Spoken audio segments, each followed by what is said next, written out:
오늘 진도를 나가보죠. 일단은 수업 자료부터 먼저 줄게요.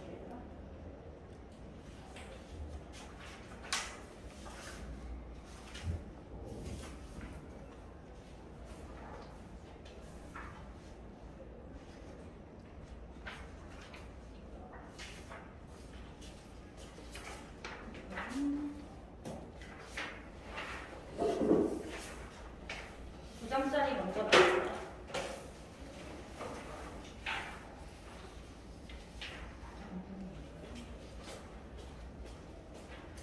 신목 같은 경우에는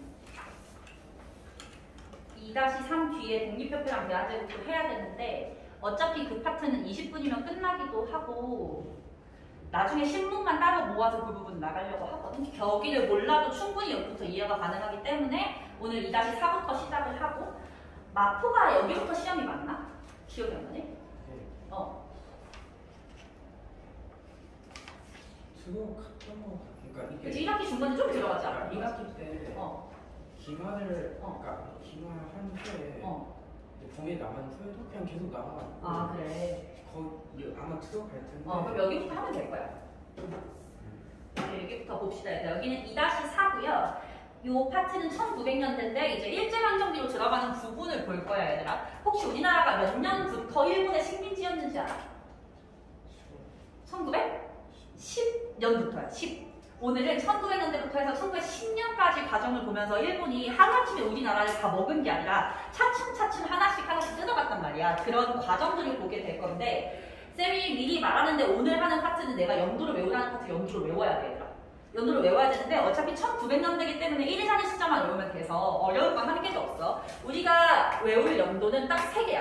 1904년, 1905년, 1907년. 요거 3개 외우고 1910년부터 일제강점기. 일제강점기 어차피 3단원 들어갈 거니까 요 3개 연도 앞에 거에 집중을 하시면 되고요. 1904년부터 일본이 본격적으로 우리나라에 간섭을 하기 시작하는데 그 계기가 됐던 게 뭐냐면 요때 터졌던 러일 전쟁이다. 얘들아 1학기 때 했던 내용 잠깐만 복기를 해볼게. 동학농민운동이 일어나면서 청하고 일본이 전쟁을 하게 됐었잖아. 청일 전쟁에서 누가 이겼었지? 일본이 이겼었지. 그러면서 일본이 야오동 반도라는 땅을 청한테서 받기를 했는데 그걸 누가 들어가서 태클해서 못 갖게 막았어? 러시아가 막았었잖아, 그치? 그때부터 러시아랑 일본이 사이가 안 좋다가 점점 그 불화가 커지고 하면서 1904년에 전쟁이 터지는 거거든? 근데 사실은 러시아랑 일본이 싸웠던 가장 근본적인 이유는 이거 일본이 얘들아 요거 무슨 땅? 무슨 주? 연해주. 누구 땅? 러시아 땅. 그러니까 사실은 한반도를 사이에 두고 두 나라가 대치하고 있기 때문에 길게 봤을 때는 누가 한반도를 갖다가 더 강하게 영향력을 행사하느냐의 문제였거든. 그래서 한반도를 두고 러시아랑 일본이 싸운 거라고 보시면 되고요. 그럼 당연히 우리나라는 그게 사이에서 난감했을 거 아니야. 그래서 둘 중에 누구 편도 들지 않겠다는 중립을 선언하게 돼. 그 중립 선언한 거 얘들아 시기 반드시 체크하세요. 러일 전쟁 발발 직전에 반포합니다. 요때 우리나라 대한제국의 황제가 누구였어? 누구였어? 고종이지, 고종 얘들아. 계속 고종이야. 고종이 국외 중립을 선언했다. 러시아랑 일본 중 누구 편도 들지 않겠다고 중립을 선언했고 내가 아마 이거는 빈칸에 안 만들어놨을 거야. 여백에다가 쓰셔야 돼. 그 후에 러일 전쟁이 터졌어. 근데 전쟁이 발발했을 때 일본은 우리의 중립 선언을 무시하고 우리랑 강제로 조약을 하나 체결을 하게 되는데 그 조약의 제목이 한일 의정서. 앞으로는 일본이 우리나라의 권리를 뺏어갔던 조약들이 나올 거고 조약과 그 조약의 내용들을 외우는 것도 아주 중요해더라. 한일 의정서. 이 내용은 뭐냐면 우리나라의 군사 민간의 기지를 일본이 임의로 사용하겠다는 거였어요. 우리나라의 군사 기지를 임의로 사용한다. 왜냐면 아까 지도 대충 그렸을 때 봤듯이 러시아랑 일본 사이에 한반도가 있어서 전쟁할 때 한반도를 피해서 전쟁할 수가 없었거든. 그때 일본이 우리나라에서 군사적으로 요충지라고 생각되는 땅을 자기네가 마음대로 쓰겠다고 했고 요때 일본이 마음대로 가져갔던 땅 중에 하나가 독도입니다. 독도 간도도 시험 범위 들어가는 거 이거 잘 체크하시고 근데 한일 일정선은 1904년 아주 초반에 체결한 조약이라면 반년 정도 지났을 때 얘들아 러일전쟁 결국 누구 승리로 끝나지? 결국 일본이 이겼으니까 우리가 일본 식민지가 됐겠지. 근데 일본이 승기를 잡은 상태에서 조약을 하나 더 체결해. 그 조약의 제목이 제1차 한일 협약.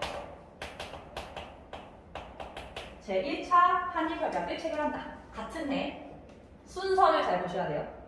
이때 내용은 뭐냐면 일본이 이제 본격적으로, 왜냐면 러시아를 자기네가 이길 것 같으니까 본격적으로 우리나라에 내정 간섭을 하고 싶은 거야. 내정 간섭 무슨 뜻인지 알지? 내부 정치에 간섭을 하는 거. 그러기 위해서 고문이라는 것을 우리나라에 파견을 합니다. 고문이라는 단어의 뜻은 관직명인데 모르는 게 있으면 조언해주고 알려주는 사람이라는 뜻이야. 말이 조언이지 사실 강요이 없겠지. 두 개 분야에서 내정 간섭을 하는데 재정 분야의 고문과 외교 분야의 고문을 보내게 되고, 사람 이름 써보자. 재정 고문 이름은 메가타. 일본인 메가타였고, 외교 고문은 미국인이었던 스티븐스였어. 일본인 메가타, 미국인 스티븐스가 각각 재정과 외교 고문으로 우리나라에 파견되게 되고, 이 두 사람은 뒤에서 한 번씩 더 중요하게 언급되니까 반드시 외워야 되더라. 그러고서 전쟁은 1년 뒤인 1905년에 끝나게 되더라. 근데 이제 아까 다시 아까 했던 내용으로 돌아가서 청일전쟁 끝나고 일본이 청안에서 야오둥 반도를 갖기로 했는데 그걸 중간에 러시아라는 더 강한 나라가 나타나서 막았었지. 일본은 이번에 또 그런 식으로 강대국이 자기네를 간섭할까봐 그게 좀 신경 쓰였던 거야. 그래서 전쟁이 끝나기 전에 러시아보다 센 나라가 어디 있냐면 미국이랑 영국이었거든. 걔네한테 확답을 받아놓는 거야. 전쟁 끝나고 태클 걸지 마 이렇게. 그래서 그 조약들까지 우리가 봐야 되더라. 첫 번째 가스라, 페프트비냐 거기 나와있지. 두 번째는 2차 연일동맹. 2차 연일동맹은 일본이 누구랑 맺은 거겠어? 어느 나라? 영국이겠지? 가스라 페프트는 미국이랑 맺은 겁니다. 내용은 이제 러일전쟁 끝나면 일본이 한국을 식민 지배하기 시작할 건데 그것에 대해서 미국과 영국은 간섭하지 않는다라는 거였어. 이걸 해놓은 상태에서 전쟁이 끝나고요. 일본이 승리하면서 러시아랑 맺었던 조약의 이름이 포츠머스 조약.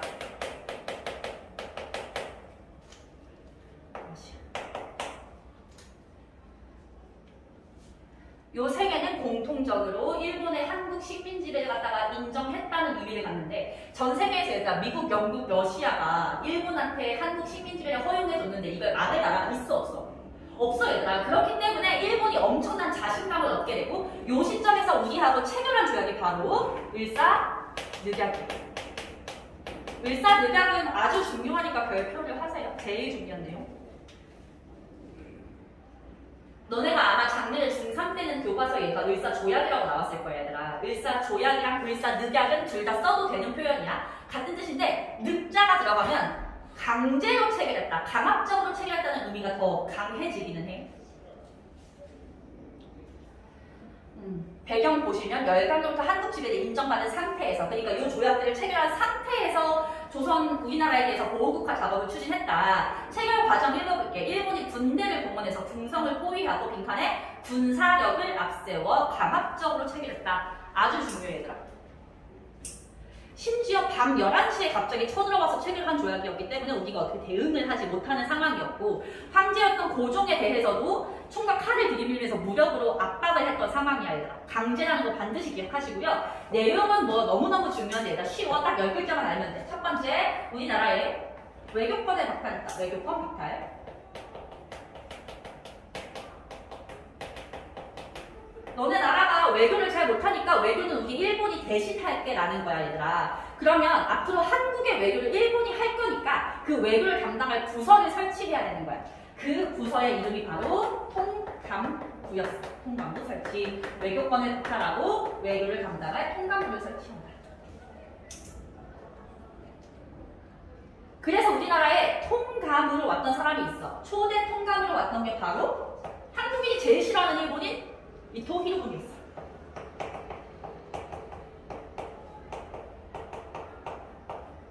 이토 히로부미가 1대 통감으로 와서 우리나라 외교를 담당을 하게 됩니다. 근데 얘들아 우리가 이 내용만 딱 보면은 을사늑약에 그렇게 내용이 많은 것 같진 않아, 그치? 외교권 하나 박탈했는데 뭐가 그렇게 심각한 상황일까라는 생각이 들 수도 있거든. 근데 얘들아 사실은 외교권이 박탈되면 우리나라의 외교부가 없어지는 거잖아. 너네 여권 만들어봤지 얘들아? 뭐 안 만들어봤어도 여권이라는 것은 외교부에서 발급을 해주는 거거든. 근데 앞으로 우리나라 여권은 통감부에서 발급을 해주는 거야. 그럼 통감부에서 발급해줄 때 여권이 한국 여권이 아니라 일본 여권으로 발행이 되겠지. 그럼 너네는 그 여권을 가지고 전 세계 어디를 가서 나는 한국인이다, I'm 코리안이라고 해도 아무도 그걸 안 믿어주는 거야. 외국인이 볼 때 그냥 한국은 일본인 거지. 그래서 을사늑약에서 외교권 박탈이라는 거는 우리나라의 주권의 절반을 뺏겼다고 봐. 지금도 그렇게 보고 당시에도 그렇게 인식했어. 그래서 얘들아 요거는 내가 빈칸에 안 들어놨지만 뭐 그냥 여백에다 쓰세요. 을사늑약으로 우리는 일본의 보호국이 되었다, 보호국화되었다라는 표현이 쓰일 수 있고, 또는 절반은 식민지가 되었다, 반식민지화되었다 이런 표현이 쓰일 수 있는 거야.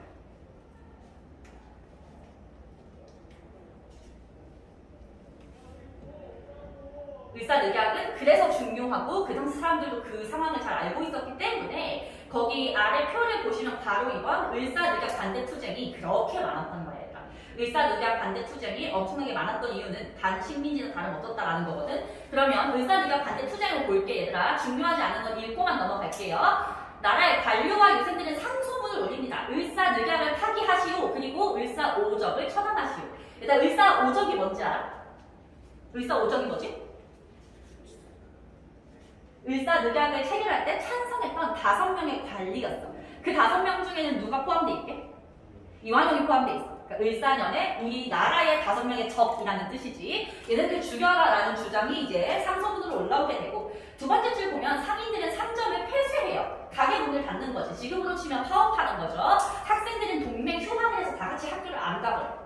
얘들아 우리 앞으로 너네 일제강점기에도 학생들이 휴학을 하는 모습들이 많이 나올 거야. 너네가 생각할 때는 학교 안 가면 개꿀이니까 좋아 보일 거 아니야. 근데 이때는 학교를 갈 수 있는 사람 자체가 정말 소수밖에 없었고 학교를 가는 게 특권이었어. 그러니까 동맹 휴학한다는 건 나의 특권을 버린다는 의미로 이해를 해야 돼. 세 번째 줄 보시면 조병세나 민영환 같은 사람은 자결을 합니다. 자신이 왜 죽는지, 이 상황이 얼마나 심각한지를 글로 남겨서 자결을 한 사람도 있었고, 네 번째 중요한 거 볼게요. 황성신문 네모하시고요. 당시 황성신문이라는 신문사에 장지연이라는 사람이 시일야, 이거 연도는 상관없는 내용, 시일야 방성대곡이라는 글을 씁니다. 시일야 방성대곡이라는 글을 게재합니다.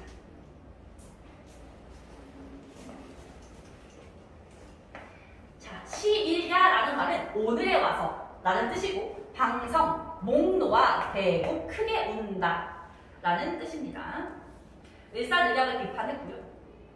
근데 사실은 시일야 방성대곡을 쓴 장지연이라는 사람은 1910년대 가면은 친일파가 돼. 그래서 현재 친일인명 대사전에 올라가 있는 사람이라서 요즘은 장지연이라는 사람 이름을 별로 기억을 안 하려고 하는 추세야. 근데 황성신문이라는 신문은 너무 중요하니까 체크하시고요. 아래 있는 의열투쟁은 전체 발표합시다. 여기서 무조건 한 문제 나온다고 보시면 돼요. 의열투쟁. 얘들아 의열이라는 말 무슨 말인지 알아? 아니 어느 순간 모기가 무슨 방충망에 빵꾸 뚫려 나와. 자 얘들아 의열투쟁이라는 말이 너네 시험 범위 뒷부분에서도 또 나올 개념이거든. 의열이라는 게 뭔지 아니? 들어본 적 있어? 그 영화 중에 암살인가? 전지현 나오는 거 그 영화 있잖아 얘들아. 그 영화에서 그 사람들이 하는 게 의열투쟁이야. 뭐냐면 일본의 주요 인물을 암살하거나 폭탄을 던져서 주요 기관을 폭파시키는 거. 그런 식으로 자신의 어떤 뜻을 펼치는 것을 의열투쟁이라고 해. 여기서는 우리나라 사람들이 그 일본인들을 암살하는 그런 내용들이 나올 텐데 일단 첫 번째 볼게. 얘들아 빈칸에 다 사람 이름 들어갈 거야. 첫 번째 칸에 을사오적 암살단. 이완용을 포함한 그 사람들을 죽이려고 자신회라는 걸 조직했던 사람 나철 오기후. 나철 오기후.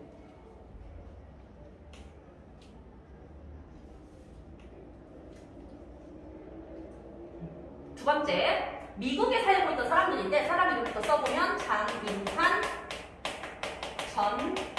전명훈이고, 장인환, 전명훈. 이 사람들은 미국에서 이제 돈을 벌기 위해서 이주해 갔었던 한국인이었는데 이 사람들이 미국에 있는 동안에 이 사람이 외교 고문이었던 스티븐스가 미국에 오랜만에 온다는 소식이 들린 거야. 근데 나 딱 봐도 얘는 일본 편이잖아. 완전 일본을 너무너무 좋아하는 일본 빠였거든. 그래서 얘가 미국에 오랜만에 와가지고 어쨌든 아시아에 대해서 전문가니까 그때 미국 전역을 다니면서 연설을 막 한 거야. 근데 연설을 하는데 연설 주제가 어떤 거였냐면 한국인들은 일본의 식민 지배를 기다리고 있으며 한국이 일본의 지배를 받으면 더 발전할 것이다. 이런 말을 막 하고 다닌 거야.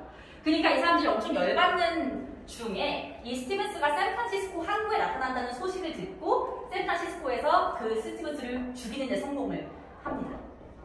근데 일단 너네 들어봤지? 얘네 둘이 모르는 사이였던 거 들어봤어? 모르는 사이였는데 우연히 만난 것이었고 장인환이 쏜 총에 전명훈이 어깨를 맞고요. 전명훈이 쏜 총에 스티븐스가 죽었어. 그래서 전명훈은 살인죄로 들어가고 장인환은 상해를 입힌 죄로 들어갔었고 혹시 안창호 선생 들어봤어? 도산 안창호? 그 도산 안창호 선생이 당시 미국에서 활동하고 있을 때 미국에 있는 한국인한테 모금을 해서 이분들이 빨리 석방될 수 있게 보석금을 모았던 일도 있었습니다. 그 내용은 뒤에서 한 번 더 나올 거고 얘들아. 이토 히로부미 죽인 사람은 다 알지? 누구야? 안중근. 이토 히로부미를 사살을 했고요. 이완용을 습격한 사람이 있어. 그 사람의 이름은 이재명. 뉴스에 맨날 나오는 이재명. 사실 이 이재명이라는 사람은 원래는 이토 히로부미를 죽이려고 암살을 혼자 준비하고 있었대. 근데 준비하는데 누가 먼저 선받쳐서 죽였다는 소식을 들은 거야. 안중근이. 그래서 그럼 나는 이거 준비한 게 있으니까 또 누구를 죽이긴 해야겠고 누가 죽이지 하다가 그럼 이완용을 내가 없애야겠다라고 생각을 한 거지. 이완용이 꼴에 기독교 신자였는지 그때 크리스마스 이브날 얘가 명동성당에 나타난다는 얘기를 들었어. 그래서 명동성당 앞에 이재명이 분방장수로 변장을 하고서 거기 앞에 있다가 이완용이 마차에서 내리자마자 가서 칼로 찔렀대. 근데 칼로 찔렀는데 얘들아 상상하지 말고 들어. 볼을 찔렀대. 볼을 찌르고 배를 찔렀는데 죽지 않고 살아요. 이완용이. 그래서 여기서 보시면 위에 애들은 처단이라고 하지만 얘는 습격이라는 표현만 쓰고 있어. 이완용은 살아서 20년대까지 백장으로 엄청 잘 먹고 잘 살다가 죽죠. 어쨌든 여기서 무조건 시험 하나 나오고 특히 단답형 시험 정말 잘 나오니까 잘 체크하셔야 되고 이렇게 을사늑약 반대 투쟁이 거세게 일어나고 있었다. 근데 얘들아 그 당시 황제였던 고종은 을사늑약 체계를 찬성했을까 반대했을까? 반대했어. 고종이 아무리 멍청이어도 이것까지 찬성할 정도의 인물은 아니거든 얘들아. 고종은 끝까지 반대했고 아까 말했듯이 을사늑약 체결할 때 고종한테 총과 칼을 들이밀면서 무력으로 협박을 해도 절대 자기 체결하지 않겠다고 했는데 억지로 한 거란 말이야. 그러니까 황제가 허락을 안 한 거야 얘들아. 근데 당시 일본의 힘이 세니까 어쩔 수 없이 체결이 된 거지. 그래서 고종은 그 후에 계속 뭐 전 세계 대통령이나 왕한테 편지를 보내서 나는 억울하다, 찬성한 적 없다 이런 편지를 막 보내고 있었어. 근데 그런 중에 고종한테 어떤 소식이 들리냐면 네덜란드에 있는 헤이그라는 도시에서 만국 평화회의가 열린다는 소식을 듣는 거야. 말 그대로 평화에 대해서 모든 나라가 모여서 논의하는 회의니까 여기에 내가 뭔가 사람을 보내서 우리의 억울함을 알릴 수 있겠다는 생각을 하게 된 거지. 그래서 헤이그에 특사를 보내게 되고 우리는 그거를 헤이그 특사라고 부르죠.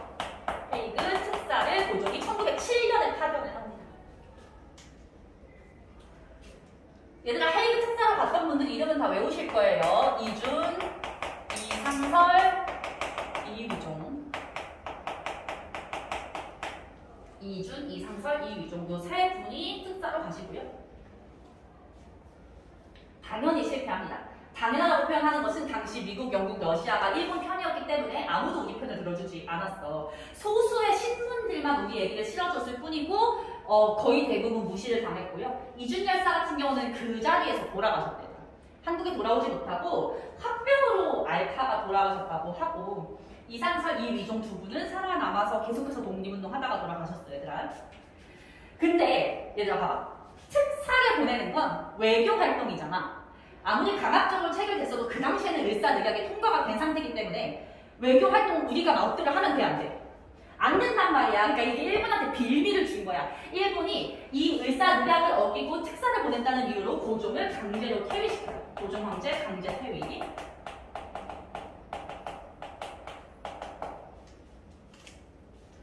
얘들아 고종 다음으로 황제가 됐던 고종의 아들 누군지 알아? 대한제국 마지막 황제? 순종. 그 후에 순종이 즉위를 하지. 근데 너네 혹시 순종이라는 사람이 어떤 사람인지 얘기 들어본 적 있니? 순종은 어렸을 때 1890년대 동학농민운동 할 때쯤에 그때 당시에 나이가 한 8살 정도였대. 근데 그때 얘가 너네 고종이 엄청 좋아했던 음료수 뭔지 알아? 커피 엄청 좋아했던 거 알지? 고종이 커피를 너무 좋아해서 하루에 몇십 잔을 마신 거야 얘들아. 근데 그때는 커피가 몸에 안 좋다는 인식이 별로 없어가지고 어린 순종하고 같이 커피를 맨날 마셨대. 근데 그걸 알고 있던 한 친일파가 고종을 죽이기 위해서 커피에다가 독약을 탔는데 고종은 어른이니까 뭔가 마시다가 뭔가 이상하다 해서 바로 버렸는데 순종은 그걸 말리기도 전에 이미 그걸 다 마셔버린 거야. 독약이 든 커피를. 그래서 거의 죽을 뻔하던 걸 겨우 살려냈는데 그 후로 정신연령이 자라지 않은 걸로 봐. 물론 그 당시 의료기술로는 진단을 못 내렸겠지. 오늘날 봤을 때는 그 후로 정신연령이 자라지 않아서 아마 이때쯤에도 20대였지만 정신연령은 한 8살, 7살이었을 거라고 추측을 하고 있어 얘들아. 그러니까 사실 순종이 즉위함으로써 우리는 거의 황제가 없는 나라나 다름없는 상태가 됐다고 생각해도 돼. 근데 이때 또 무슨 일이 있었냐면 순종이 아무리 정신연령이 어려도 그 당시 상황은 파악을 하고 있었어. 일본이 우리를 나라를 잡아먹으려고 하고 있고 나의 아빠를 부당하게 쫓아내고 그 다음 황제로 나를 앉히려고 하는 걸 알고 있었기 때문에 황제 즉위식을 할 때 절대 나가지 않겠다고 버틴 거야. 어쨌든 몸은 성인이니까 버텼을 때 끌고 가기 쉽지 않았을 거 아니야. 그때 일본이 어떻게 했는지 알아? 순종을 강제로 끌고 가서 즉위식에 앉히지 않고 아무 내시나 데려다가 황제 옷을 입고 그냥 즉위식을 해버렸어. 무슨 상황인지 알겠어요? 그러니까 끌고 가려는 노력도 안 하는 상황까지 돼버린 거지. 그렇게 해서 순종이 없는 자리에서 순종 즉위식이 일어나고 우리는 더 심각한 상황에 빠져들게 됐고 요때 일본이 체결한 조약이 하나 더 있는데 조약은 얘까지만 알면 돼 얘들아. 한일 신협약.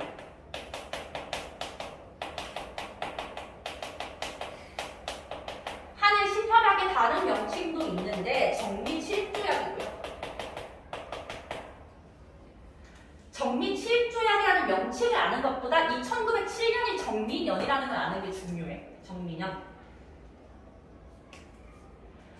요 조약의 내용도 두 가지인데 일단 첫 번째로 얘들아 아까 통감부가 세워지는 게 무슨 조약대였지? 의사늑약대였지. 근데 이 통감은 어떤 업무를 담당하기 위해서 한국에 들어온 거였어? 외교만 하기로 하고 들어온 거잖아. 근데 이제는 통감의 권한을 더 확대해 줍니다. 통감의 내정 권한을 강화해줘. 내정 권한 강화. 그래서 이 통감은 법적으로 외교뿐 아니라 정치에까지 하나하나 간섭해서 영향력을 행사할 수 있게 됐고 두 번째 내용은 뭐냐면 우리나라 행정부에 일본인 차관을 앉힐 수 있게 했어요. 일본인 차관 설치. 차관 키워드입니다. 너네 뉴스 같은 거 보거나 하면 이런 말 들어보지. 교육부 장관, 교육부 차관. 그 차관 자리에 일본인을 앉힌다는 거야. 그러면 우리나라 행정부에서 장관은 전부 다 한국인, 차관은 전부 다 일본인이었겠지. 그럼 장관이 한국인이니까 괜찮은 거 아닐까라고 생각할 수 있지만 그 한국인이 이완용이었을 거 아니야. 그러니까 친일파 장관의 일본인 차관 이런 상황이 된 게 한일 신협약의 결과였어. 그리고 1907년의 마지막으로 대한제국의 군대까지 강제로 해산시켜버려요. 그래서 우리가 일본에 대해서 군사적으로 대응할 수 없는 상황을 만들어버린다. 1907년의 상황은 전체 별표를 할게요. 얘들아. 요 네 가지 사건. 이 네 가지 안에서 순서를 많이 물어보니까 잘 체크하세요.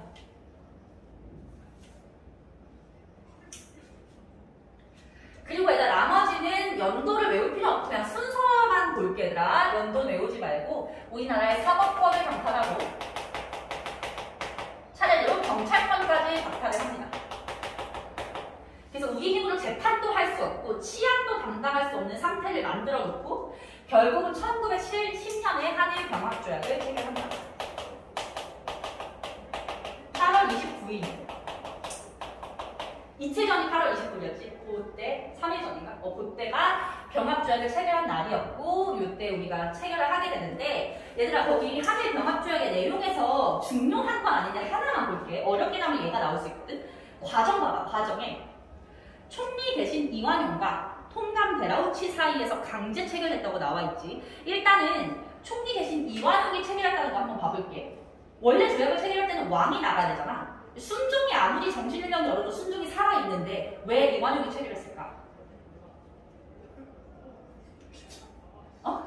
귀찮아서? 그거야. 순종이 끝까지 체결하지 않으려고 했기 때문이야. 순종이 찬성하지 않았다는 거 알고 있어야 돼. 그 다음 얘들아, 아까 을사늑약으로 왔던 초대 통감이 누구였어? 이토 히로부미였지. 근데 여기서는 왜 갑자기 베라우치라는 애가 튀어나오지? 그 사이에 안중근에게 사살당했기 때문이야. 그러니까 뭐냐면 만약에 연표 문제에서 이 안중근이 이토 히로부미를 죽인 게 언제냐고 한다면 요거 앞으로 가면 된다는 소리예요. 알겠지? 이거 가끔씩 신문화로 나와 얘들아.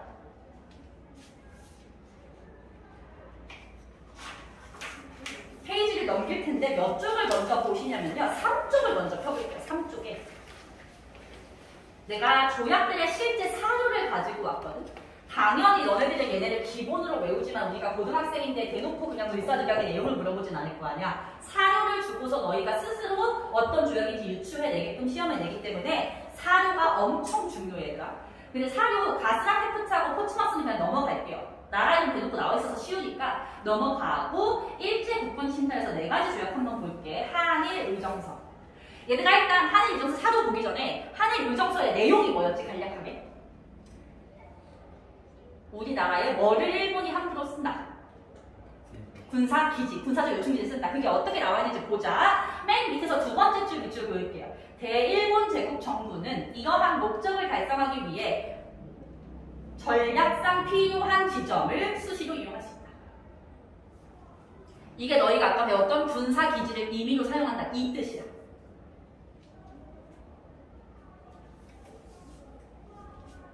자, 얘가 제1차 한일협약은 한국에 내정화석 하기 위해서 일본이 어떤 관직을 설치했어?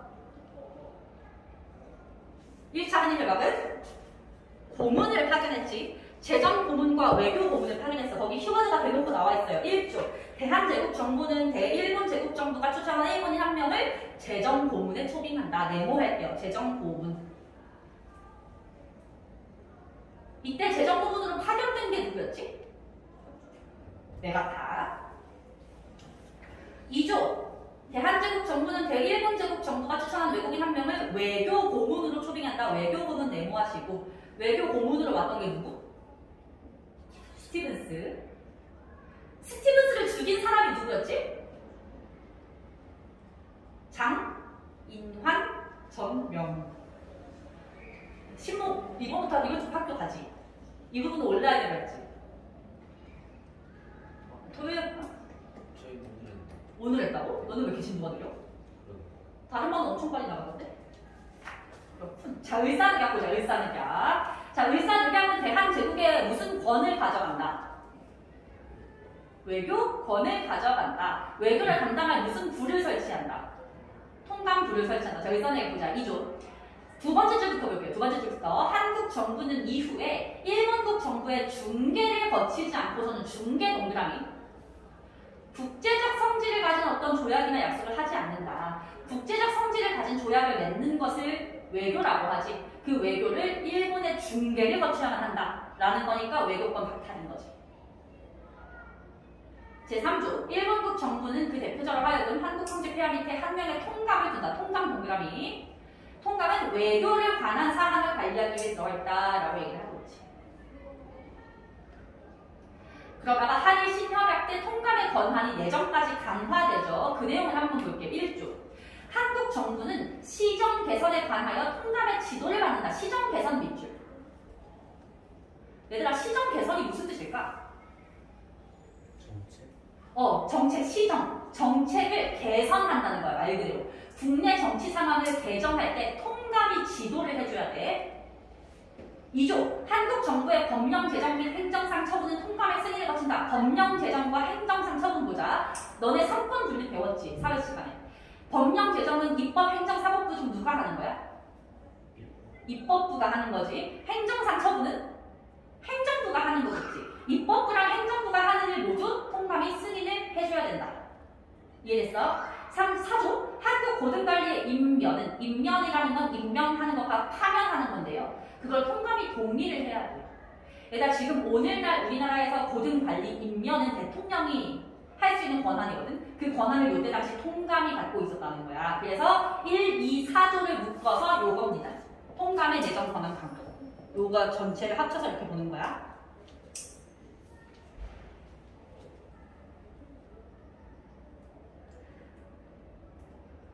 마지막 5조를 보면 한국 정부는 통감이 추천하는 일본인을 한국 관리에 임명한다라고 되어 있는데 거기서 한국 관리의 밑줄 긋고 걔가 바로 차관입니다. 차관. 일본인 차관을 임명한다. 한일 신협약은 이 차관이라는 키워드가 대놓고 안 나와 있어서 조금 어렵게 느껴질 수 있는 사료입니다. 그래서 더 유의해서 보셔야 돼요. 오케이? 이거 키워드 잡아서 해석할 수 있어야 되고 다시 이쪽으로 돌아가서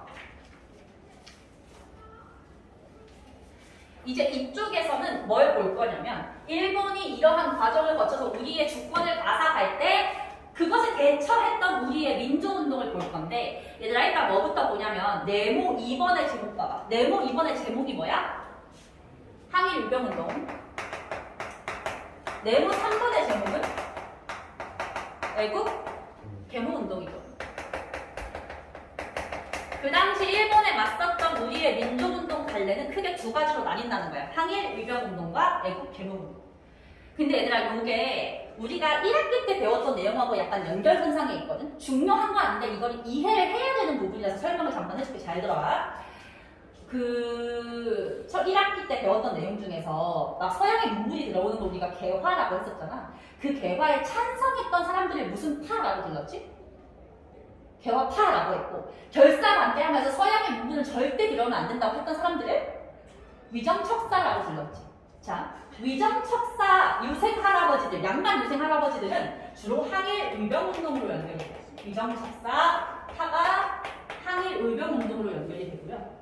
개화에 찬성하던 개화파가 애국계몽운동하고 연결된다고 이해하시면 돼요.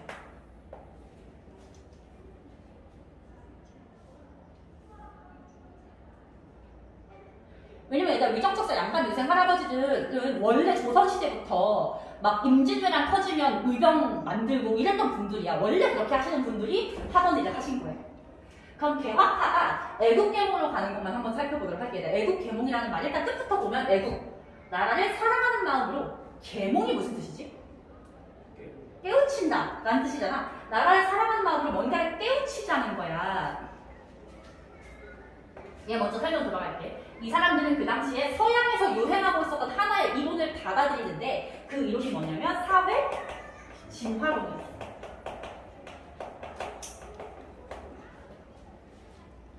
사회 진화론은 다윈의 진화론을 인간 사회에 적용을 시킨 건데 얘들아 다윈의 진화론에서 좀 중요한 개념 중에 하나가 약육강식이라는 게 있어. 약육강식이 뭐냐면 강한 생물이 약한 생물을 잡아먹거나 지배한다라는 거잖아. 예를 들어서 아프리카 초원에 얘들아 너네가 다큐멘터리를 보는데 가만히 앉아있는 사슴을 어디선가 나타난 사자가 잡아먹어. 이때 우리는 그 사슴을 잡아먹는 사자를 보면서 저 나쁜 놈이라고 생각하니 아니면 되게 강하구나라고 생각하니? 강하다고 생각. 그때 사슴 보고 나쁜 놈이라고 생각하니 이상한 거 아니야? 그치? 그게 자연의 섭리라는 거야. 강한 생물이 약한 생물을 잡아먹는 건 자연의 섭리인데 그걸 인간 사회에 적용을 시켜서 강대국이 약소국을 지배하는 건 사자가 사슴을 잡아먹는 것처럼 자연스럽고 당연한 거라고 보는 거야. 얘들아 이거 말 돼 안 돼? 인간 사회에서 얘들아 인간은 동물과 다른 게 뭐야? 뇌를 쓰고 생각이라는 걸 할 수 있잖아. 다른 사람을 괴롭히면 안 된다는 것을 알고 있기 때문에 사실 이건 인간 사회에 적용시키면 안 되지. 이건 누가 만든 이론이냐면 식민지를 갖고 있는 서양의 미국, 영국, 프랑스 이런 강대국들이 자기네의 행동을 합리화하려고 만들어낸 이론이야. 그럼 일본은 이걸 받아들였을까 안 받아들였을까? 지네도 당연히 받아들였겠지. 그러니까 식민지를 만들지. 근데 이거를 이 사람들도 받아들인 거야. 왜냐면 그냥 들면 맞는 말 같거든. 그래서 이걸 받아들여서 어떻게 생각했냐면 우리가 지금 약소국이어서 이런 지배를 받는 거니까 얼른 우리도 강해지자라고 생각을 하게 된 거야. 그래서 강해지기 위해서 계몽을 하자라는 건데 다른 말로 하면 실력을 키우자, 실력을 양성하자 이런 주장을 하게 돼요. 지금 우리가 해야 할 것은 실력을 키우는 거야. 우리 민족 전체의 실력. 그럼 우리 민족 전체의 실력은 어떻게 키우냐? 첫 번째가 교육이죠. 인재를 양성하고 두 번째로는 산업을 육성해서 한마디로 돈을 많이 벌어야 나라가 커지니까 이 교육과 산업 분야에서 실력을 키우는 게 우선이라고 생각하는 게 애국계몽운동이에요. 그러니까 왜 개화파에서 연결되는지 이해돼 얘들아? 위정척사는 이쪽으로 안 가겠지? 근데 얘들아 개화파랑 위정척사파랑 사이 좋아서 나빴어. 나빴지. 둘 다 섞일 수가 없는, 물과 기름처럼 섞일 수 없는 존재들이거든. 그러면은 항일 유병운동 할 때랑 애국 개몽운동 할 때는 사이가 안 좋았던 거야. 둘이 사이가 안 좋다는 걸 이해하셔야 돼요. 그러니까 이 사람들의 입장은 그거야. 항일 유병운동의 입장은 야 지금 나라 다 뺏기게 생겼는데 언제 실력을 키우냐. 일단 나가서 목숨 바쳐 나라를 지켜야지. 이게 얘네 주장이야. 그럼 얘네 주장은 뭐냐. 어차피 기술력 딸려 돈 딸려 무기 딸려 싸워봤자 질 건데 왜 애꿎은 목숨을 버리니. 차라리 후일을 도모해서 장기전으로 가서 실력을 키우는 게 낫지라고 생각하는 거야. 오케이? 둘의 내구조가 이해가 됐어? 그러면 우리는 이 흐름을 이해한 상태에서 항일 의병운동 먼저 보고 애국개몽운동을 볼 건데 의병운동 먼저 보고서 쉬는 시간 갖고 뒷부분 볼 거야 얘들아. 의병운동을 봅시다. 크게 제목이 3번까지 나와 있어. 의미의병, 을사의병, 정미의병. 의병 앞에 두 글자는 연도일 테니 연도를 한번 엮어서 이해해보자 얘들아. 을미의병은 을미년에 일어났다. 우리 1학기 때 배웠던 거 좀 기억해 살려야 돼. 을미년에 무슨 일이 있었지? 을미사변이 있었지. 일본이 누구를 시해한 사건이야? 명성하고 시해한 거야. 요게 을미의병의 배경 중 하나고요. 을미개혁도 있었잖아 얘들아. 근데 을미개혁의 내용 중에서 요 양반 유생 할아버지들을 열받게 만들었던 게 뭐냐면 단발령이었어. 을미사변과 단발령 때문에 일어난 게 을미의병이야. 감히 우리나라에 부모를 죽이고 감히 부모가 주신 신체를 훼손하게 만들다니 라면서 일어난 게 을미의병인데 얘들아 생각해봐. 양반 유생들이 의병을 일으킨다 했잖아. 근데 평범한 농민들, 일반 백성들은 을미사변과 단발령 때 화났을까? 화가 안 났을까? 딱히 화가 안 나지 않나 얘들아? 우리 지금도 보면은 뭐 국회의원들 다 욕하고 대통령 다 욕하잖아 얘들아. 보통은 정치인들 싫어해요. 그렇기 때문에 명성황후 죽었을 때 대부분 백성들 잘 죽었다 이러고 있어. 단발령도 마찬가지. 일반 백성들은 유교를 그렇게 깊이 받아들이지 않기 때문에 뭘 자르든 말든 상관없는 거 아니야? 이 생각을 하고 있는 거야. 그래서 을미의병에서 중요한 특징 중 하나는 거의 대부분 양반 유생 주도였다는 거야. 알겠지? 양반 유생 주도야. 근데 거기에 농민들 중에 낀 사람들이 있어. 그게 누구냐면 동학 농민군 중에서 자녀세. 살아남은 사람들. 그러니까 전봉준 이런 사람들은 체포돼서 죽었지만 살아남은 사람들은 나라 입장에서 반란군이기 때문에 어차피 고향 돌아가면 죽거든. 그러니까 어차피 죽을 목숨 여기 껴서 이제 일본에 맞서겠다 이렇게 되는 거지. 근데 을미의병에서는 얘들아 해산이 되게 중요해요. 해산을 체크하시고 뭐 어려울 건 없는데 되게 쉽게 해산을 해요. 아방파천 후에 아방파천이 뭐였지? 고종이 어디로 도망간 거였지? 러시아 공사관으로 도망간 거지. 왕이 궁궐을 비우면서 단발령이 자동으로 취소가 됐어. 거기다가 러시아 공사관으로 간 고종이 양반 유생들에게 나라가 어지러우니 그만 돌아가라 라고 명령을 내려요. 그래서 단발령이 취소되고 고종이 의병 해산을 권유하면서 그냥 해산한 거예요. 왜냐면 양반 유생들은 왕의 말씀을 목숨처럼 여기거든. 그래서 생각보다 쉽게 해산했는데 이 사람들은 갈 곳이 없잖아. 그래서 이 사람들은 나중에 활빈당이라는 어떤 농민 조직을 만들어가지고 계속해서 활동을 해나갔다. 요거는 교과서에 딱 한 줄 나와 있을 텐데 시험에 은근 나와요. 활빈당. 됐어? 되게 쉬워 얘들아. 엄청 쉬워. 근데 그러다가 을사년이 됐을 때 의병이 한 번 더 터진다는 거지. 을사년에 무슨 일이 있었어? 을사? 늑약이겠죠. 을사 늑약의 체결로 인해서 이제 나라를 뺏기게 생겼으니 의병을 일으킨다라는 거야. 근데 얘들아 을사 의병의 특징 볼게. 을사 늑약은 양반 농민을 가려 아니면 모두에게 해당돼. 이 내용이 모두에게 해당되지. 나라 뺏기는 거는 양반 농민 안 가리잖아. 그래서 이때는 평민들도 많이 가담한다는 거 특징으로 잡으셔야 돼요. 자, 여기서는 의병장의 이름을 외울게. 일단 민종칙이라는 사람이 있었고 뒤에 전라도에 있는 정읍 순천에서 활약했던 사람 너네가 많이 들어갔던 사람이야. 최익천. 기억나니? 외양일처럼 그 할아버지가 요때까지 살아계셨던 거예요. 근데 요때 일본한테 투항한 이유는 그 일본군 사이에 우리 관군이 껴있어서 같은 민족끼리는 싸우기 싫다라고 해서 투항을 해버렸고 스시마사부를 스시마섬으로 유배를 가는데 스시마섬은 일본 땅이잖아. 그래서 일본 땅에서 일본 놈들이 주는 음식과 물을 먹고 싶지 않다라고 해서 단식 투쟁하다가 돌아가죠. 이건 당연히 기억해야 되더라. 근데 거기다가 아주 중요한 건 최초로 평민 의병장이 출연했다는 사실이야, 얘들아. 평민 의병장은 원래 있을 수가 없어. 왜냐면 신분제 사회니까 양반이 의병장을 하면 농민은 거기서 일반 병사로 싸우는 건데 이때 처음으로 평민 의병장이 등장을 하는 거죠. 사람 이름은 신돌석. 엄청 중요해. 근데 중요한데 너무 쉬워가지고 막 시험에서 킬러로 나오진 않는 것 같아. 돌석이 이름만 봐도 평민인 거 느낌 오지, 얘들아? 응? 근데 아까 을미 의병이 왜 해산했었지?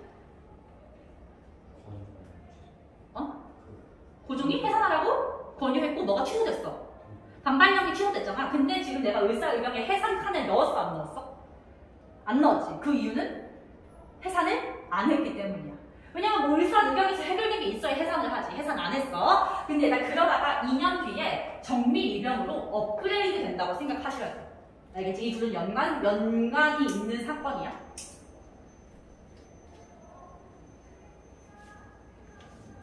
그럼 정미의병은 뭐가 그렇게 문제였냐? 얘들 아까 정민연은 1907년이었고 고종이 헤이그에 특사를 보내요. 근데 헤이그에 특사 보낸 것 때문에 고종이 어떻게 돼? 퇴위당하죠. 이 퇴위당한 거. 그리고 한일 신협약 체결한 이후에 우리나라 군대를 강제로 해산시켰던 거. 요거 두 가지가 문제가 돼서 정미의병으로 발전한다. 그럼 일단 군대 해산 한번 볼게요. 군대 해산. 우리나라의 군대를 강제로 해산시키면 열받기는 하는데 또 어떤 관점에서 볼 수 있냐면 요 군인들 입장에서는 하루아침에 일본 애들 때문에 백수가 된 상황이야.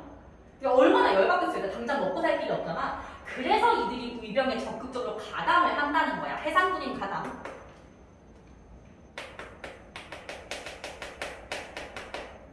해산군인이 가담을 한다.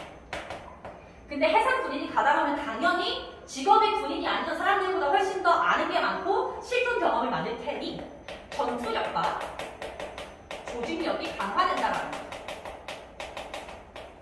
그래서 이 사람이 딱 보니까 지금 전국적으로 의병이 되게 많은데 각자 자기 지역에서만 활동하니까 그게 되게 아까운 거야. 그래서 전국에 있는 의병을 한번 모아보자라고 이제 계획을 짜게 돼. 그게 바로 거기 나와 있는 13도 연합부대고요. 정식 명칭은 13도 창의군이었어요. 전국 13도에 있는 의병을 모아서 13도 창의군을 만들었고 요 13도 창의군의 총대장 이름은 이인영이라는 사람이었습니다. 그럼 전국 의병 모아서 뭐하냐? 전국에서 한날 한시에 서울로 쳐들어가서 서울에 있는 일본을 몰아내자라는 게 이제 작전이었어. 그 작전의 이름은 서울 진공작전이었는데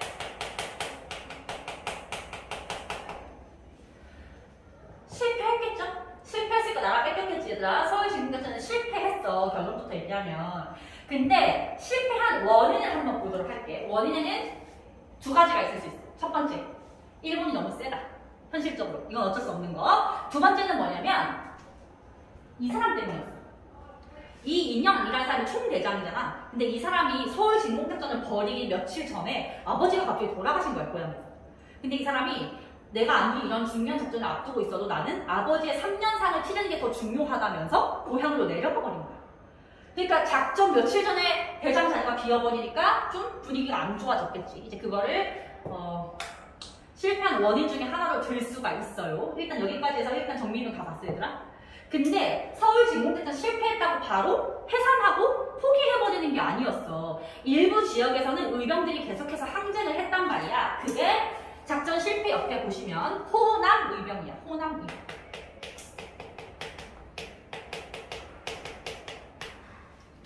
얘들아, 호남 지역이 어딘지 알아? 전라도. 호남 지역이 전라도 지방이야. 지금도 호남 지역은 전라도라는 뜻을 가져 얘들아. 이 전라도 지역에서 계속해서 의병들이 포기하지 않고 활동을 하는 거야. 근데 이게 일본 입장에서는 와 진짜 아무리 해도 자꾸 의병들이 튀어나와서 답답한 거야. 그래서 다시는 의병들이 활동을 할 수 없게 아예 말살을 시켜버리기도 해요. 그래서 이 의병들을 다 소탕하기 위해서 일본이 했던 전책이 남한 대토벌 작전이었고 이때 당시 활동하던 의병 중에 한 90% 90% 정도가 죽었다고 얘기를 해요. 너무너무 소수만 살아남았고 숫자도 적고 일본의 탄압이 심해서 국내에서 활동할 수 없게 되면서 이분들은 국외로 이동을 하게 되고 국외에서 계속해서 독립운동을 이어나간다. 그 내용이 연애 시험범위 뒷부분에 들어가는 거예요. 연결성을 띄면서. 오케이? 이제 의의와 한계만 한번 보시자. 의의와 한계. 한일 유병등의 의의는 일제의 한국 강점을 지연시킬 수가 있었고 아까 말했듯이 일제강점기 무장 독립전쟁으로 계승이 된다는 점은 엄청 중요하죠. 하지만 한계를 보시면 일부 양반 출신 의병장이 유교적인 신분의식을 벗어나지 못했다는 거야. 그것 중에 하나가 아까 얘기했던 이인영의 그 귀향이었고요. 또 하나는 뭐가 있냐면 아까 평민 이병장 신돌석. 이 사람이 얼마나 잘 싸웠으면 평민 출신으로 최초로 의병장이 됐겠어. 그치? 근데 그렇게 잘 싸우는 사람을 13도 창의군 만들 때 주요 보직에 넣는 게 아니라 일반 병사로 넣어버린 거야. 평민이라는 이유만. 그러니까 그걸 보고서도 다른 평민들이 무슨 생각하겠어. 저놈들이랑 열심히 싸우고 싶지 않다는 생각을 했을 거 아니야. 사기가 줄어드는 거죠. 이제 그것도 이 의병의 한계점으로 우리가 교과서에 소개가 되고 있다라는 겁니다. 우리 5분 쉬었다가 7개 문제부터 봅시다.